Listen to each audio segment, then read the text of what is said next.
2014년 4월 16일, 온 나라를 슬픔에 빠지게 한 일이 일어났어요.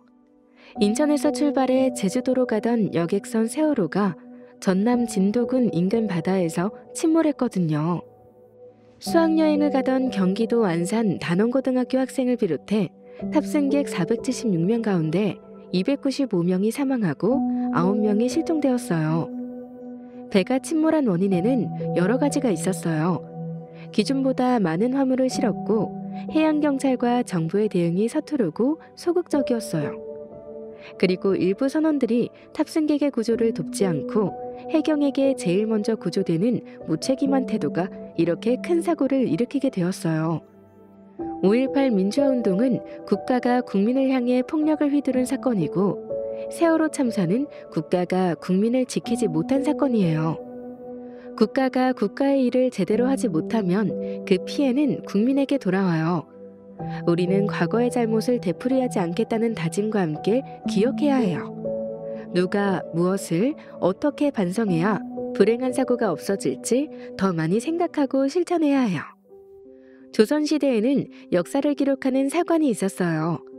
이 사관이 나라와 왕에 대한 일을 모두 조선왕조실록에 기록했기 때문에 왕들은 자신의 잘못된 행동이 기록에 남는 것을 두려워했어요.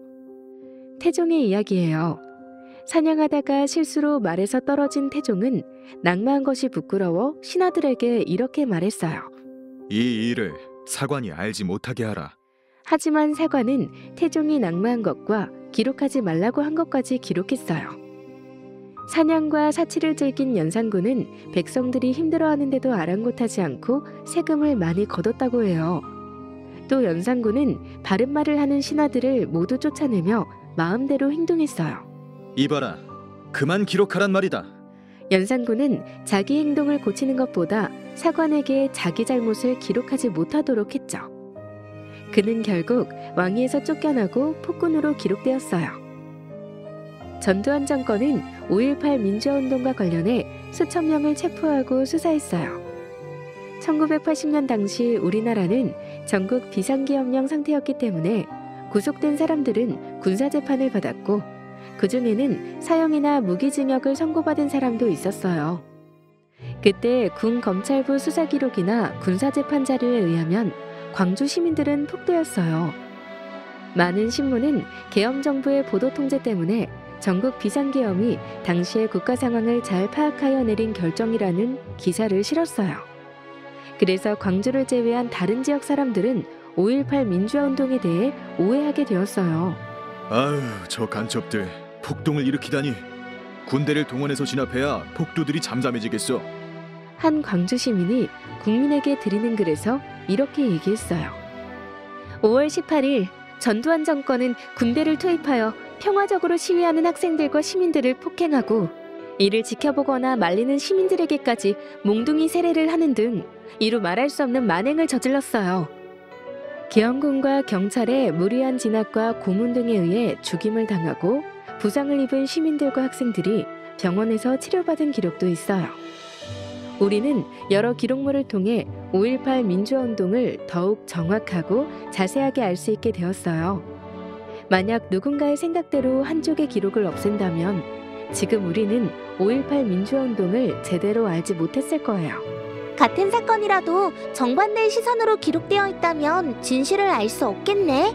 1995년 12월 5.18 민주화운동 등에 관한 특별법에 따라 전두환, 노태우 등 전직 대통령 2명과 군인 16명을 법정에 세워 처벌할 수 있었어요.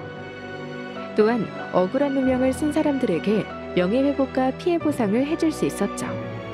유네스코는 공공기관이 생산한 5.18 민주화운동 자료부터 기자의 취재 수첩, 시민들의 증언 자료, 피해자들의 병원 치료 기록, 흑백 필름과 사진 자료 등 5.18 민주화운동 기록물들의 가치를 인정하여 세계기록 문화유산으로 올렸어요.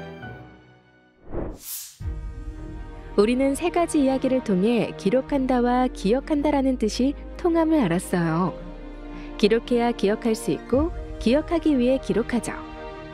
역사란 단순한 과거가 아니라 현재를 바라보는 거울이며 미래를 위한 본보기예요. 그래서 기록의 소홀한 민족과 나라에는 발전이 없다는 말을 흔히 해요. 1992년부터 매주 수요일 한 번도 빠짐없이 열고 있는 일본군 위안부 문제 해결을 위한 정기수요 시위는 일본이 군 위안부를 강제로 끌고 갔다는 사실을 인정하고 공식 사과를 할 때까지 계속하겠노라고 시작한 집회예요. 공식 사과를 받지 못한 위안부 할머니들을 위해 우리는 기억해야 해요. 여러분이 수요 집회에 참여할 때 어떤 팻말을 들고 나갈지 생각하고 함께 나누어 보세요.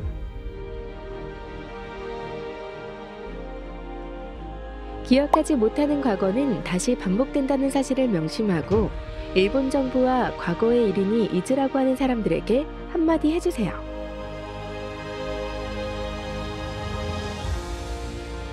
5.18 민주화운동 당시 주먹밥을 만들어서 시민들에게 나누어주던 아주머니에게 편지를 써보면 어떨까요? 나의 상처보다 더 큰 상처를 입은 사람을 위해 헌혈을 하러 모여든 사람들에게 힘을 모아 실천을 생각으로 옮긴 고등학생, 대학생, 언니, 오빠에게 편지를 써도 좋아요.